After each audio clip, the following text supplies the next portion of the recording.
Jueves 30 de noviembre, como cada 30 de noviembre, se conmemora el Día Internacional de la Lucha contra los Trastornos de la Conducta Alimentaria, un tema que es muy importante, en el cual nuestro país además ha estado legislando en el último tiempo, afortunadamente, en torno a esta materia, pero queremos abordarlo desde la mirada multidisciplinaria médica, desde la psicología y desde la nutrición. Por eso hoy nos acompañan Ivonne Maldonado, una vez más gracias por acompañarnos, académica de Psicología de la Universidad de las Américas, y también Grimanés Zamora, académica de Nutrición y Dietética de la misma Casa de Estudios. ¿Cómo están? Bienvenidas. Muy bien. Muy contenta de estar acá de nuevo con ustedes. Sí, interesante poder abordarlo desde esta mirada de ambas disciplinas, la nutrición, la psicología. Hemos tenido la suerte de poder conversar también con Sofía Ugueño, quien hoy es psicóloga, pero que ella está liderando toda esta ley TDA también en nuestro país, a propósito de que ella dice que es una de las pocas privilegiadas precisamente que pudo tener acceso a una rehabilitación. Desde el punto de vista psicológico, para ir entendiendo un poco los trastornos alimentarios, ¿viene 100% de un tema de imagen, de físico, de imposición, de un tipo de cuerpo, de peso, de talla, o hay algo más? No hay una sola causa para que aparezca esta enfermedad, ¿sí? Pueden existir varias causales, entre esas lo que tú mencionas, que tiene que ver con las presiones a nivel socioculturales, los estereotipos de belleza que están muy asociados a la delgadez. En Chile y en todo el mundo los trastornos de la conducta alimentaria se dan más en mujeres que en hombres. La proporción es 9:1, es muchísimo. Y eso tiene que ver con nuestro sistema también cultural, en donde las mujeres aún tendemos a ser cosificadas y valoradas por nuestro cuerpo, entendiendo la belleza también como sinónimo de delgadez. Pero también hay otros factores. Una baja autoestima, por ejemplo, puede provocar esta sensación de intentar ser aprobada por los demás y buscar, entre comillas, la perfección. También hay características de personalidad. Mujeres muy autoexigentes, muy perfeccionistas, buscan, ¿cierto?, estar en estos cánones de belleza y pueden hacer lo que sea por alcanzarlos. Pero perdón, entonces siempre hay un común denominador que es un otro, una sociedad, una persona, un gusto de un otro, una preferencia de un otro. Así es, somos seres sociales las personas. Y la verdad es que los vínculos y las interacciones casi siempre tienen que ver con lo que nos pasa a nivel emocional, a nivel cognitivo y a nivel conductual. Ya, esta es una enfermedad que es bastante compleja, ¿ya? Y que como tiene múltiples factores que la pueden causar, hay que abordar todos ellos para poder llegar, ¿cierto?, a una meta que es la mejoría. Ahora, Grimanesa, sabemos que cuando hablamos de trastornos de la conducta alimentaria, no solo hablamos de anorexia o bulimia, que quizás son los que más hemos socializado, que más conocemos también en torno, a nivel de opinión pública, hay otros más. Preguntarte en ese sentido desde la nutrición, ¿con qué nos podemos encontrar? ¿Cuántos tipos de trastornos existen? ¿Cómo se manifiestan también a nivel físico? Mira, como bien tú dices, hay muchos trastornos. Nosotros hemos escuchado mucho anorexia, bulimia, pero también está muy masivo el trastorno por atracón. También hay trastornos que están asociados también a la obsesión por lo sano, como por ejemplo la ortorexia, la vigorexia, que esa está como más asociada a los hombres, sí, y que tiene que ver con este cuerpo más definido, con más músculo. También hay algunos trastornos que aún no están especificados, que de hecho se les menciona como los TANE, son trastornos de la conducta alimentaria no especificados, y estos también hay dentro de esos tenemos, por ejemplo, los que se asocian al embarazo, que se llama pregnorexia, si mal lo recuerdo, que tiene que ver con el miedo a subir de peso durante el embarazo. Y también hay otro que está asociado a la drinkorexia, que es cuando dejan de consumir alimentos para poder consumir alcohol y no subir de peso. Entonces hay una gran gama de estos trastornos, y a nivel físico van a empezar a afectar de distintos sistemas. Por ejemplo, cuando hay una baja muy grande de peso, vamos a empezar a ver pérdida de cabello, va a haber un descenso hormonal, por ende deja de llegar el periodo menstrual, empezamos a ver también ciertos signos en las uñas, en la calidad de la piel, y ya a nivel en el fondo del sistema digestivo también, un desgaste de los órganos, también para poder compensar todas las pérdidas que se van dando, o en el fondo el cuerpo tiene un sistema súper eficiente para poder seguir funcionando aun cuando no le demos los requerimientos energéticos suficientes, pero ya llega un tiempo en que eso se agota y ahí es donde se empiezan a ver estas pérdidas de micronutrientes, de vitaminas y minerales y que ya los podamos percibir a nivel físico. Claro, hay obviamente una crítica al acceso a la recuperación de estas personas, Ivonne, pero quiero preguntarte por los gatillantes, porque claro, hay una deuda pendiente todavía con el acceso para la recuperación, la rehabilitación, pero ¿qué pasa con estos otros, estos terceros? ¿Cómo trabajamos desde ahí? También tenemos estas campañas no opinar del cuerpo de los demás, en fin. ¿Cómo vamos trabajando desde sociedad también para ir disminuyendo las posibilidades que a alguien se le gatille un trastorno de conducta alimentaria? La verdad es que el cambio no va a pasar de la noche a la mañana y el cambio se inicia con nosotros. Cada uno de nosotros, quienes nos están viendo en sus casas, nosotros acá, ¿cierto?, en el estudio, tenemos una misión.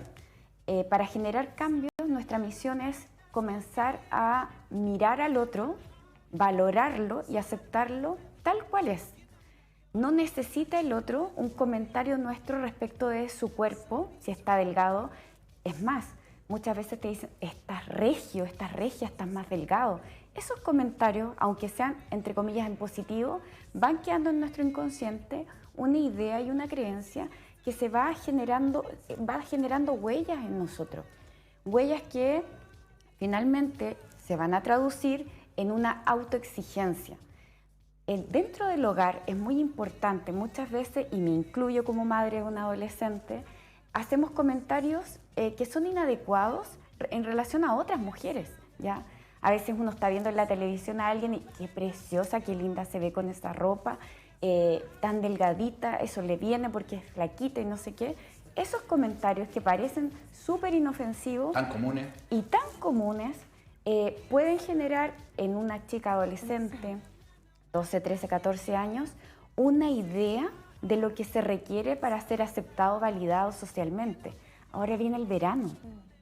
Muchas chiquillas, muchos adolescentes están con todas estas dietas. Ayer me tocó mirar un tema de un reto 75 días, ya que está muy de moda, que habla de que en 75 días tienes que generar un cambio radical en tu alimentación, dieta keto, ejercicios, 2 litros de agua diario y no me acuerdo qué más, pero era tan exigente que si tú un día dejabas de hacerlo, tenías que comenzar todo el reto de nuevo y lo ibas monitoreando a través de redes sociales. Psicológicamente ahí... Es que la exigencia a nivel emocional te va a generar un estrés adicional. O sea, todos sabemos que con estrés el cortisol nos inunda la corteza prefrontal y las decisiones que tomamos no son las mejores. Entonces, bajemos esta necesidad de considerar que el cuerpo del otro, la imagen del otro es tan relevante, ¿ya? Nosotros tenemos una esencia, una personalidad, tenemos otras características y otras virtudes que son mucho más importantes. El cuerpo va cambiando a medida que vamos evolucionando en la vida, ¿ya? Y no vamos a tener el mismo cuerpo de aquí a 10 años. No puedo pretender tener un cuerpo de una chica de 15 años. Por lo tanto, tengo que empezar a aceptarme y como sociedad empezar a hablar menos de aquello. Sí, y bueno, hay mucho de lo que hacen el imaginario social, ¿cierto?, respecto de estas patologías o de estos trastornos.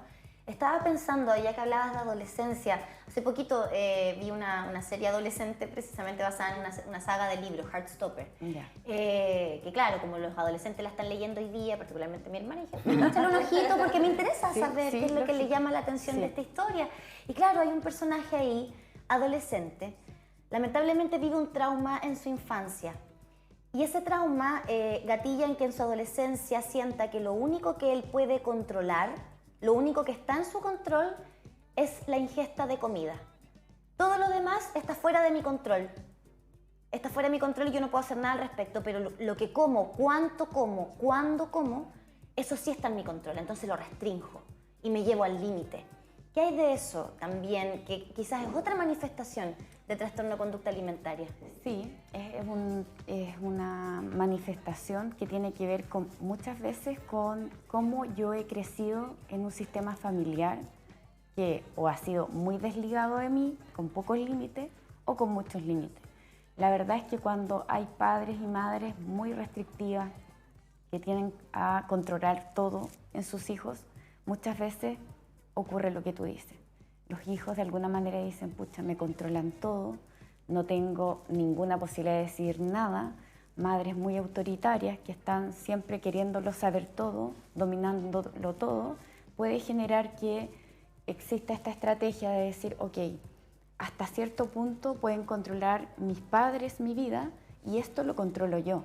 También como una forma de validación personal. Entonces, ser padre es una tarea súper difícil, pero a veces nos equivocamos en esas cosas también. Y ahí vamos aprendiendo y por eso la importancia de esta conversación, Grimanesa, también para ir entendiendo un poco cómo es la relación con nuestra comida. Hemos pasado de una generación en la que lo gordito era sinónimo de sanito. Nuestros abuelos, bisabuelos, mientras más comida nos daban, sentían que nos querían mucho más.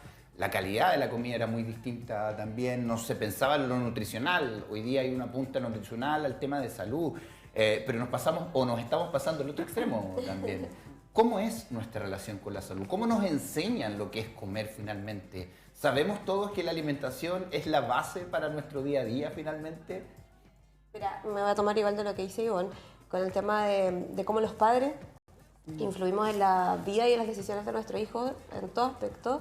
Yo tengo una hija de 3 años, entonces estoy como en ese proceso de dejarla igual a ella ir eligiendo qué comer, porque hay pautas alimentarias que te dicen que hasta los 2 años uno no debería incorporar ni azúcar ni sal, pero ya que pasa de los 2 años en adelante, tampoco es como entreguemos todo sin límite y tampoco es ser tan restrictivo. Y de ahí viene este concepto de poder escuchar nuestras sensaciones de saciedad, que es algo súper importante. Por ejemplo, ciertas conductas que tenemos aprendidas de generación en generación, de decirle a los hijos, por ejemplo, te tienes que comer toda la comida, si no te comes toda la comida no hay postre. Entonces, ¿qué hacemos ahí? Hacemos que el niño vaya perdiendo sus propias señales de saciedad. Y eso es algo que yo creo que es importante valorar y a los padres en la casa, que lo puedan ahí tomar en consideración, de si mi hijo me dice, mamá, estoy satisfecho, escuchémoslo. Y no obliguémoslos a terminar un plato que probablemente él siente que ya no quiere más. Y también ir incorporando dentro de ellos buenos hábitos, el consumo de fruta. Otro error que cometemos los papás de repente es cuando los queremos premiar, los premiamos con comida. Entonces, ¿qué pensamos? ¿O qué piensan los niños como, ese es como el premio?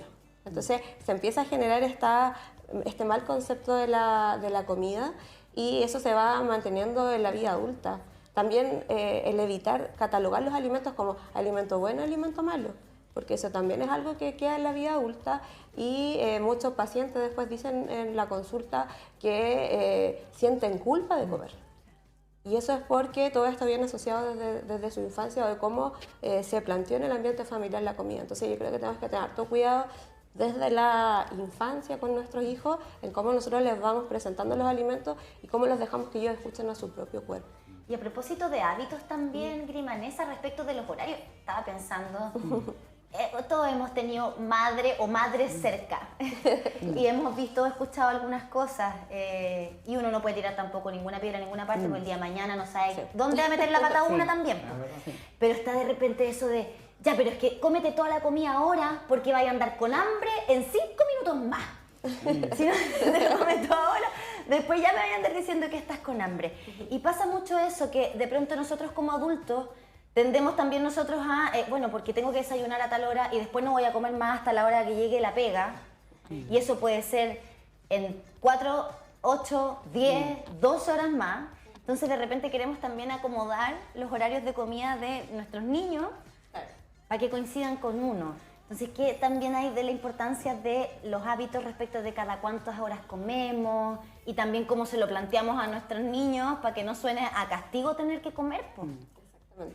Mira, el tema de los horarios va a estar enfocado finalmente en las rutinas que uno tenga de trabajo, en el colegio, pero lo que yo siempre recomiendo es que, por ejemplo, tengamos snack a la mano.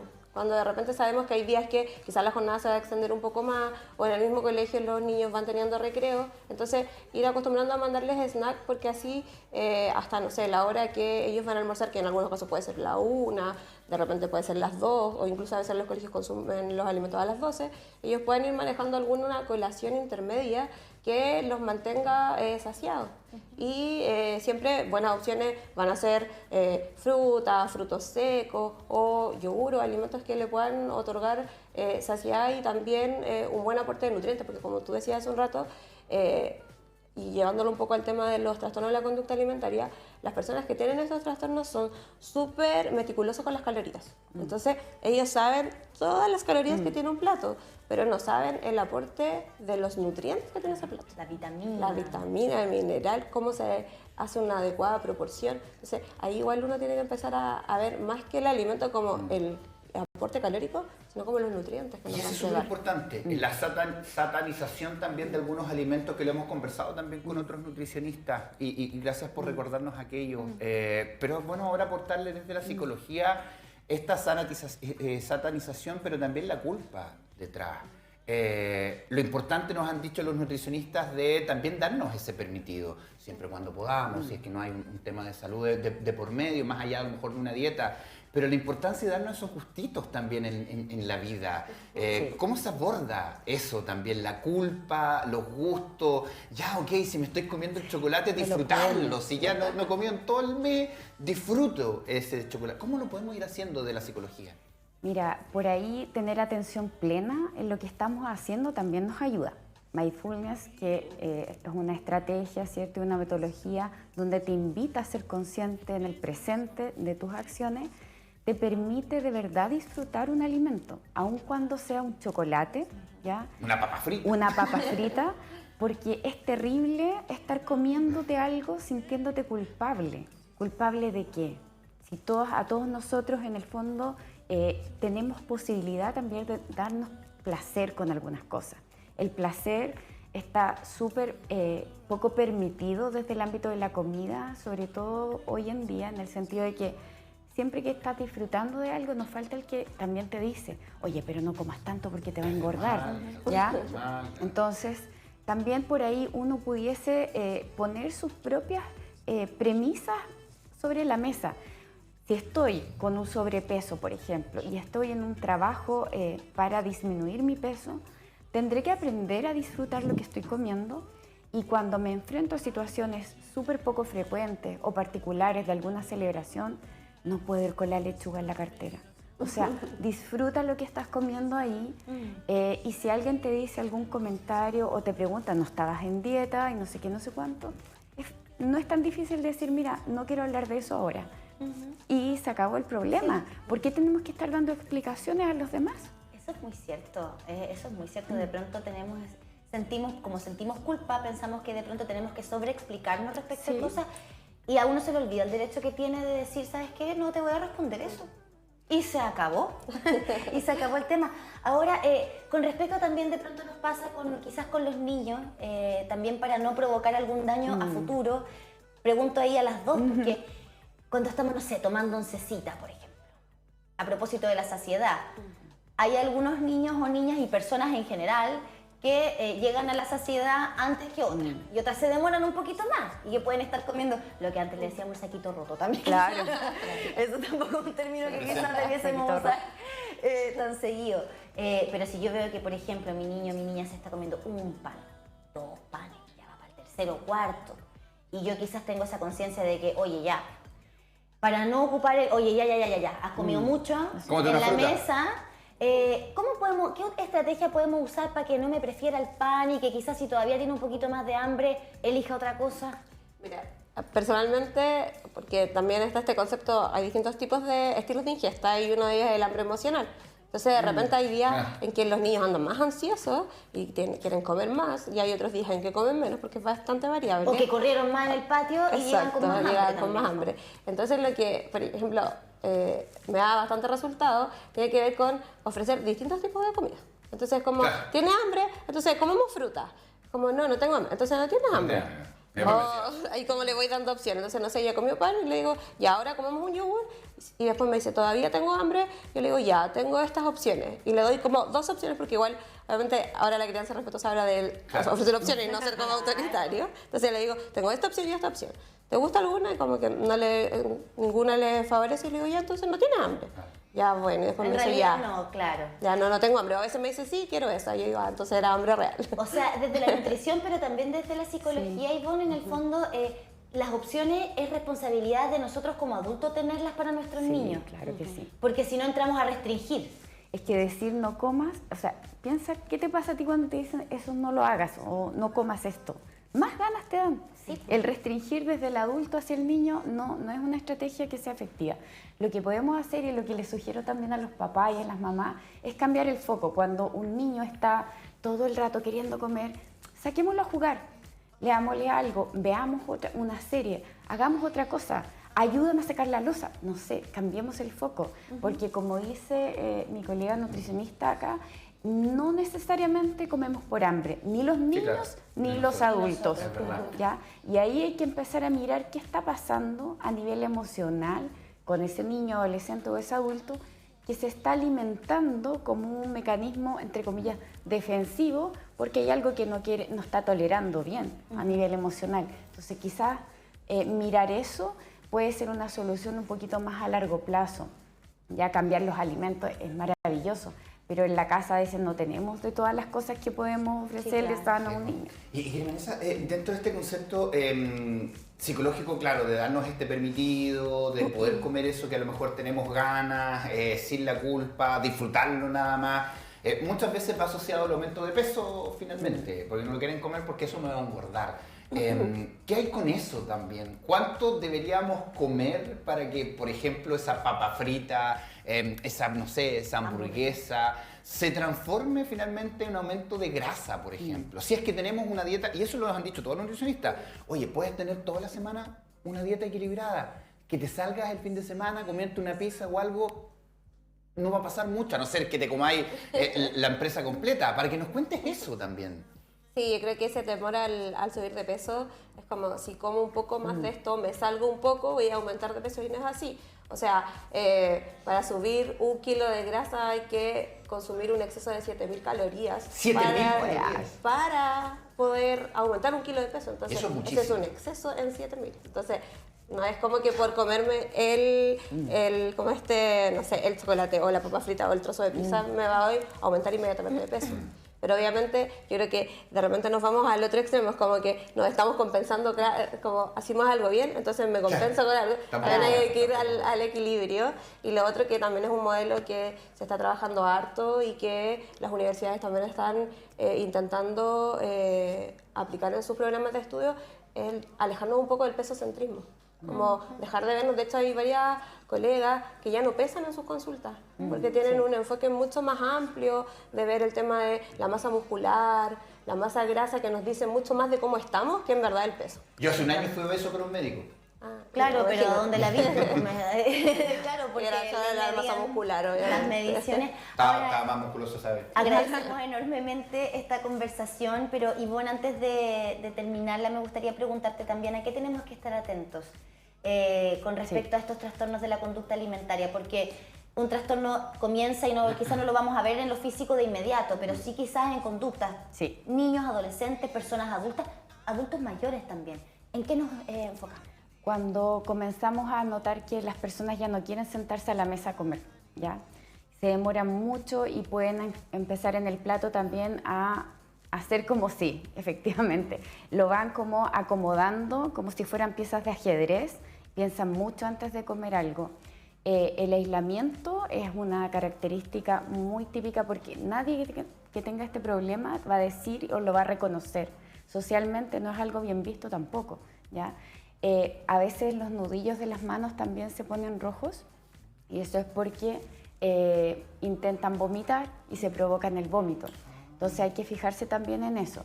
La baja de peso puede ser un indicador, aun cuando en bulimias o en atracones no necesariamente hay baja de peso, ¿sí?